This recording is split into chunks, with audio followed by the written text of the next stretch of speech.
on that Asalha Puja day, the Buddha taught the first time the Dhamma. So he brought the wheel of Dhamma in motion. He set the wheel of Dhamma in motion. This is a very important Buddhist holiday. And it was exactly 2 months after his enlightenment. His enlightenment happened in the month of Vesak, the 6th month in the Indian calendar. And he reached enlightenment then, yeah. And after his enlightenment, he was thinking, okay, whom could I teach? And first of all, he thought of his 2 teachers who taught him when he was leaving the palace. And these 2 were very good men, good morality, good discipline, and they have, of course, they had good concentration. So he thought, okay, they might understand it. And then he, when he contemplated on that, he had this divine eye and could see things we can't see. And he saw that both of them had already passed away. They were already dead. So he thought of whom else could I teach? And then he thought of his 5 companions. When he did his ascetic practices, he was accompanied by 5 ascetics. The eldest of them was Kondanya. And the interesting story about Kondanya is that he already followed the Buddha since he was a newborn baby, because he was one of those 5 Brahmins that were asked to come to the king, to the palace, to King Suddhodana, and give a birth chart of the newborn prince. And from these 13 astrologers, Kondanya was the only one who said he will be 100% a Buddha in future. The others say he will be either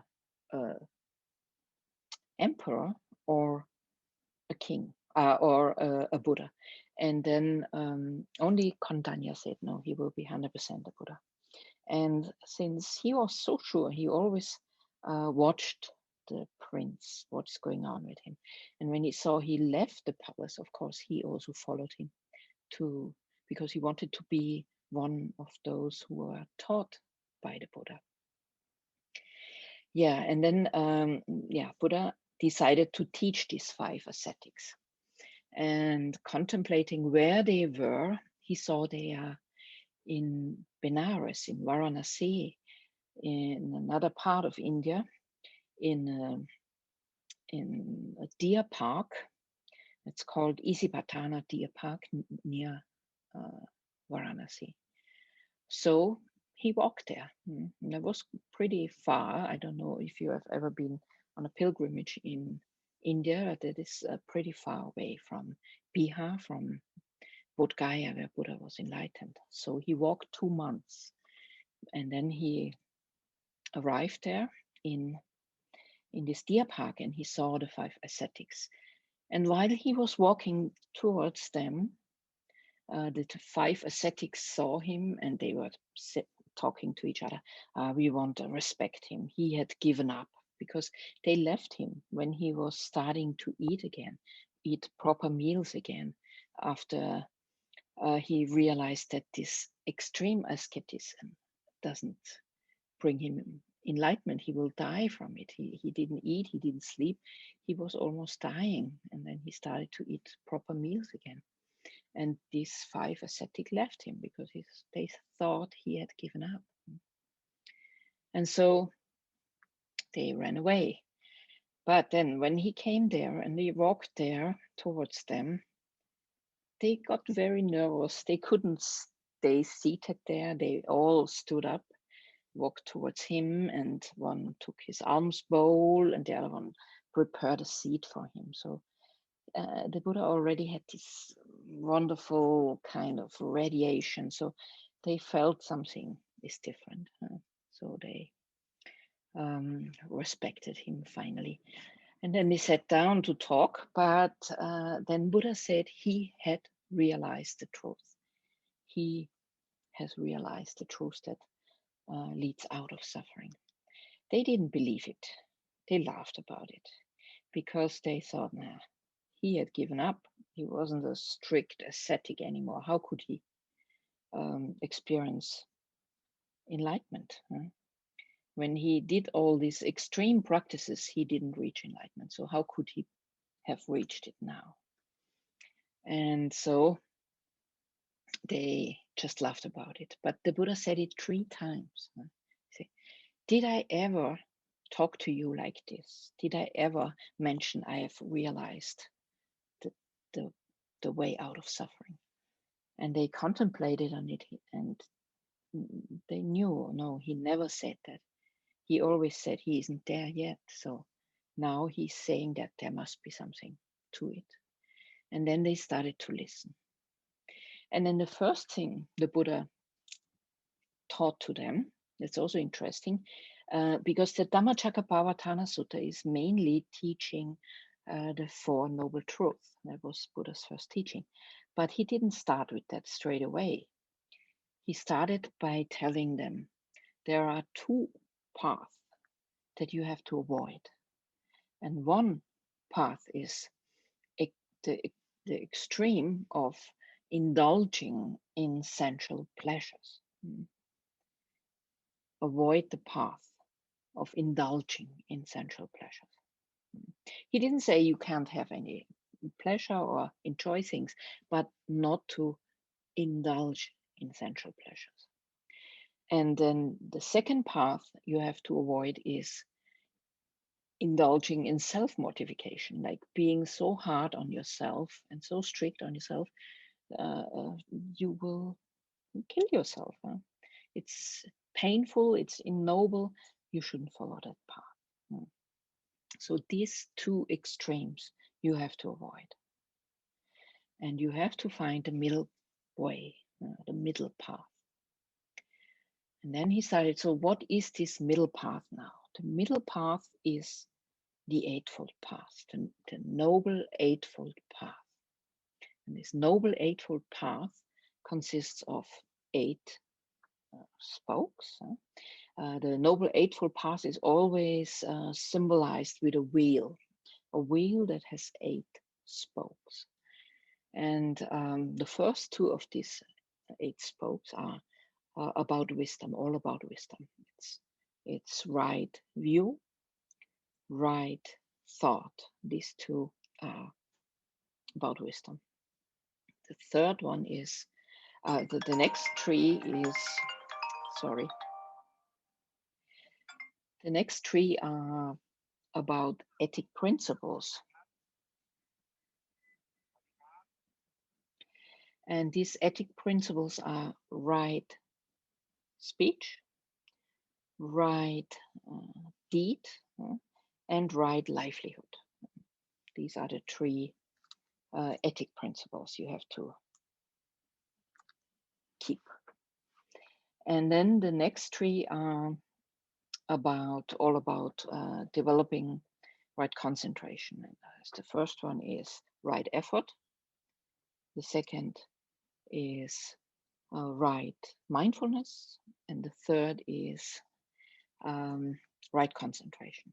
So this is the Eightfold Path. So you have to follow this path, and that will lead you on the middle path. Then you will walk the middle way. So what does that mean for us? Like, there is an example how you can see if you're walking the middle path. And that is, let's say anger arises in your mind. There's anger. Then the right mindfulness will be like you see, mindfulness tells you, there is anger. Then there would be right, the right, you have the right effort. to overcome that anger, to let go. Then there is our Eightfold Path is always about how to say it. Every wholesome thing you do in your life, everything that is kusala and wholesome, will bring this wheel of Dhamma in motion. So the Eightfold Path in motion. Every unwholesome thing, akusala, will stop the wheel. So whenever you do things in a wrong way, then the Eightfold Path will stop. The wheel will not turn anymore. So we have to do wholesome. So if anger arises, you make this effort. The right, first there will be this right view that tells you, okay, anger is not healthy for me. Anger makes neither me nor others happy. So anger is not good. Then there is the right thought, the right thinking that you have to let it go. You have to let this anger go. The right effort is then to let it go, and also to bring something wholesome into the mind, some kusala into your mind that helps you with letting go. And that would be, in this case, with anger, bringing metta in, bringing right thought in, like wholesome thought about the person, about the situation.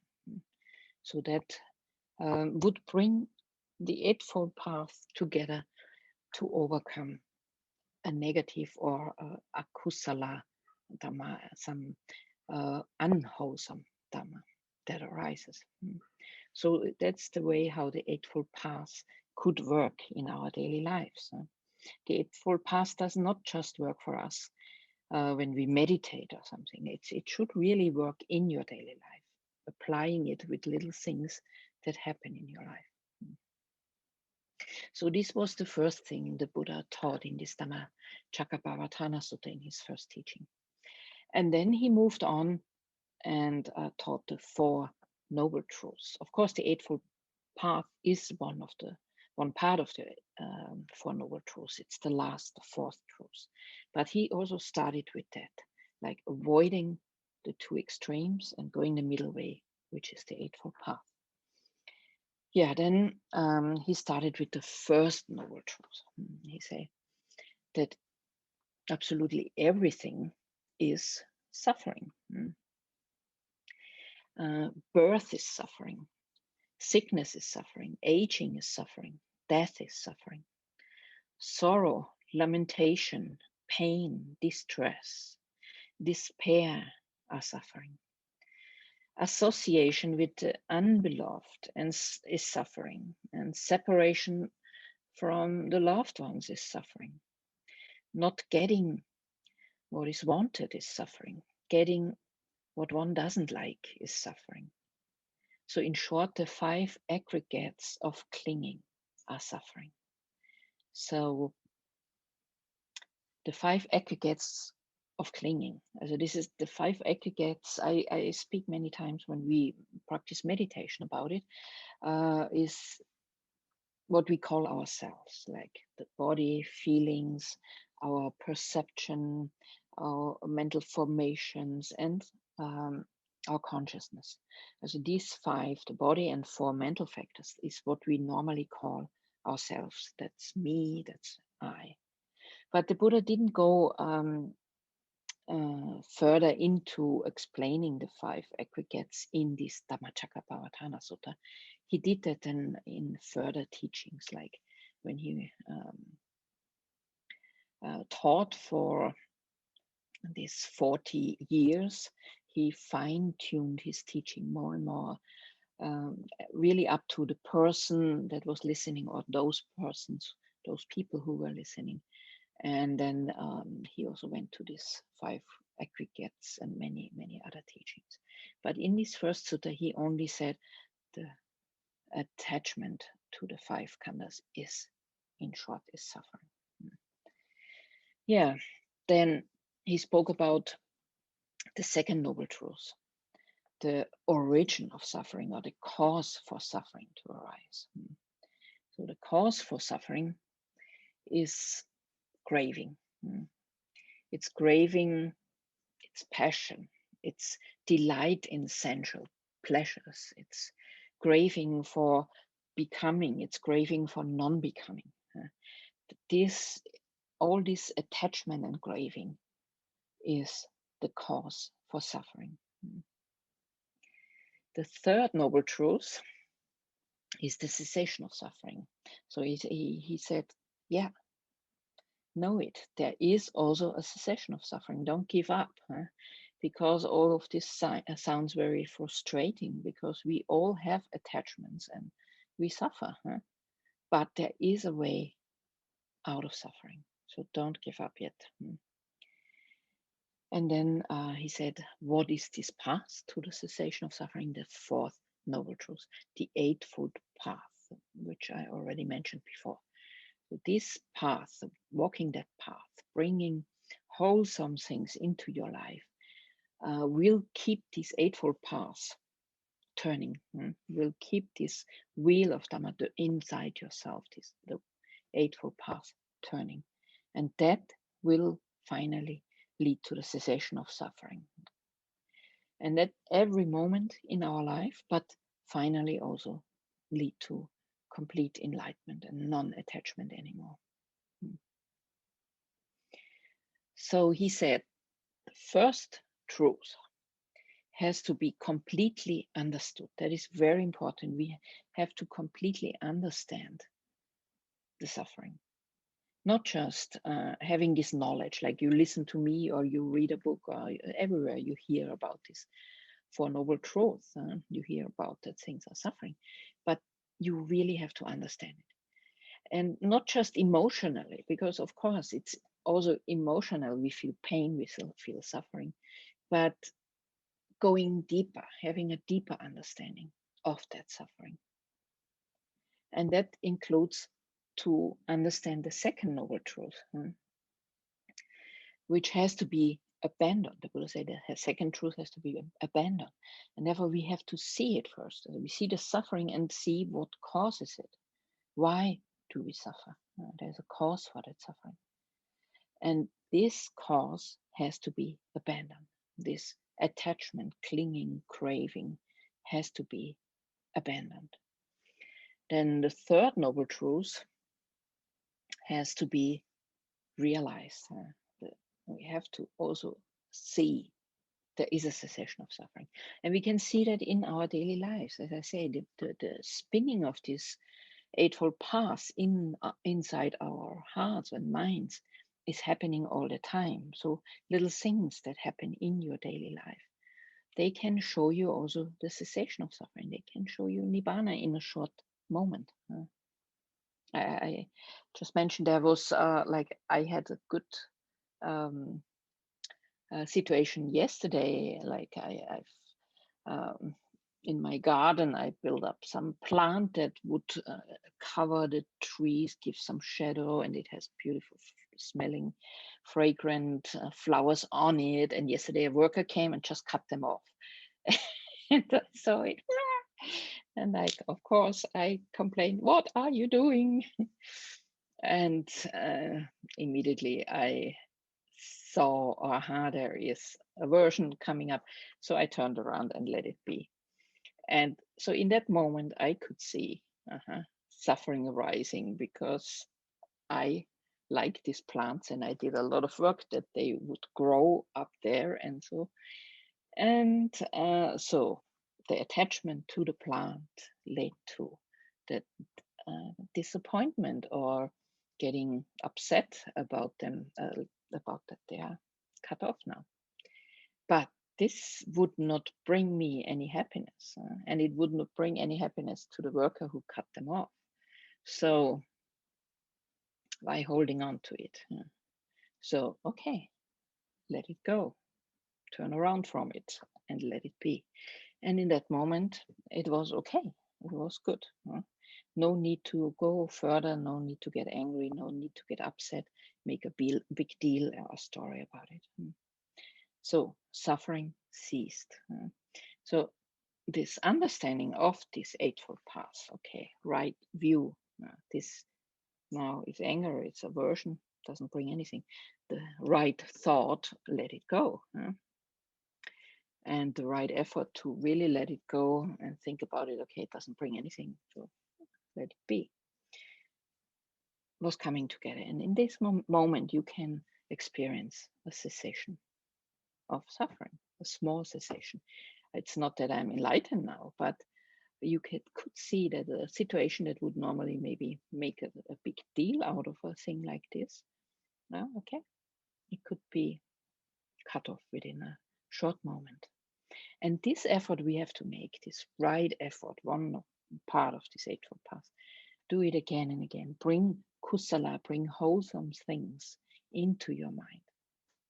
Whenever the wheel of Dhamma or the wheel of the Eightfold Path stops because you get angry, because akusala is there, because something unwholesome arises, then make the effort and bring wholesome in, bring metta in, whatever is necessary, and it will turn again. And that leads to cessation of suffering. So that is what it means for us in our life. Yeah, so this is what the Buddha taught.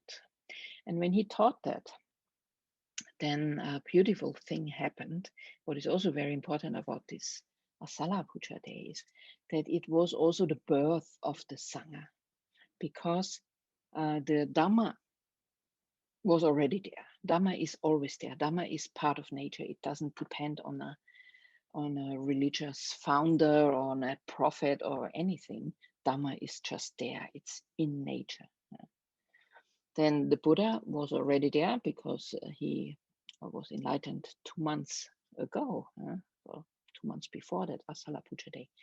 But what happened on that day, that one of these 5 ascetics, Kondanya, the eldest, the one that followed the Buddha since his childhood, he understood the Dhamma. He was the only one of these 5 ascetics who immediately understood. And he became a stream winner, a sotapanna. So he understood that everything that arises through a cause also ceases through a cause. So he understood these 4 noble truths. The arising suffering, for example, arises because there is a cause, and it ceases because there is a cause, the Eightfold Path. He understood it.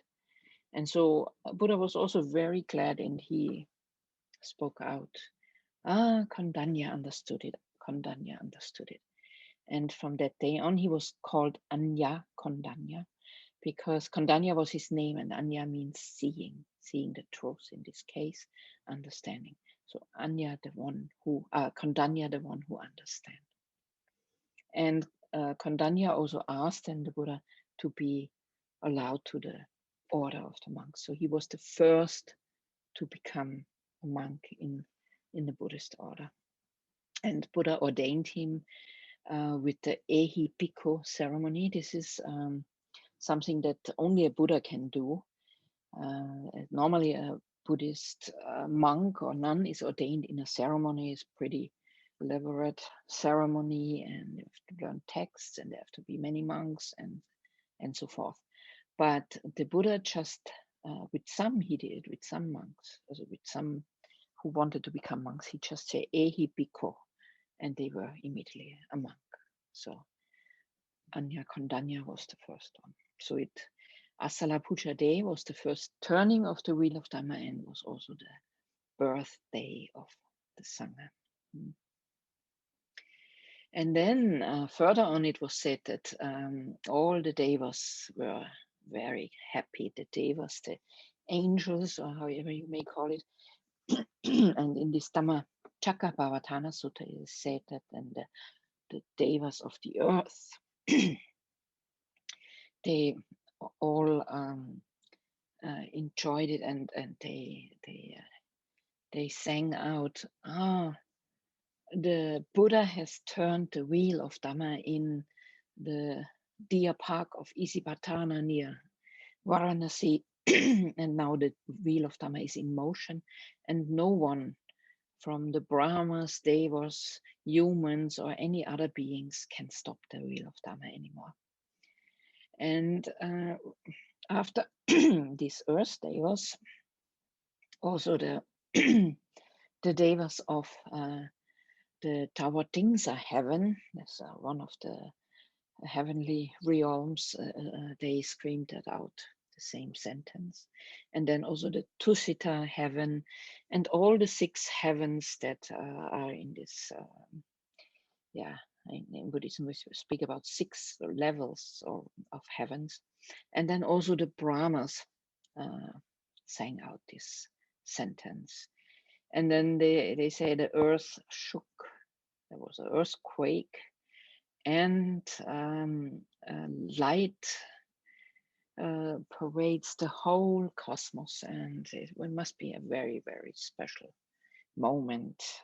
And yeah, so that is what happened on this Asalha Puja day. And that's why it's very much celebrated everywhere in every Buddhist country, but also in the West, wherever there are temples, the people celebrate this day. So yeah, that's all about the Asalha Puja day. All these talks are also recorded, so you can later on also listen to them on YouTube or Inside Timer. And they will be also transcribed, so you can also read it on my website. And this time I will also put up a translation of the Dhammacakkappavattana Sutta, so you can read the Pali and the English translation then also on the website, so you can see for yourself what's written there in this Dhammacakkappavattana Sutta. I hope you enjoyed that talk, also with all the little technical glitches we have. And I wish you a wonderful Sunday and hope to see you again soon. Have a nice day. Bye.